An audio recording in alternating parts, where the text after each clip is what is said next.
suis intéressé à ce sujet parce qu'un chirurgien cardiaque, le docteur Roland Hennen de l'hôpital Louis Pradel à Lyon m'a appelé, m'a dit voilà, j'ai le cas d'un enfant titouan qui a 14 mois et qui a besoin d'une greffe cardiaque. Cet enfant souffre depuis des mois d'une insuffisance cardiaque, son cœur ne peut plus éjecter le sang normalement.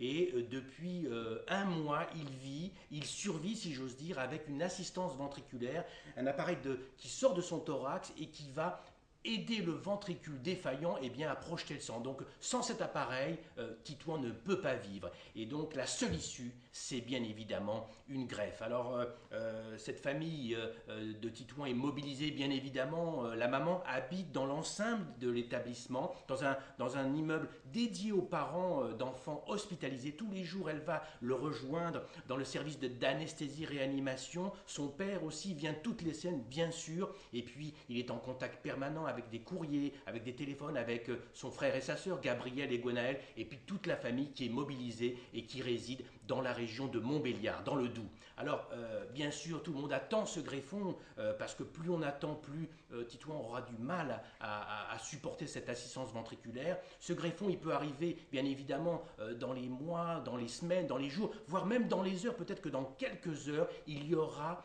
un greffon cardiaque compatible. Ça veut dire quoi? Ça veut dire un greffon qui puisse entrer dans ce corps de 14 mois tout petit. C'est là toute la difficulté. Mais d'une certaine façon, cette histoire à la fois terriblement humaine, difficile, tragique même, illustre parfaitement la situation de pénurie d'organes dont souffre la France et notamment à destination des tout petits. Je vous rappelle que Titouan, il a 14 mois.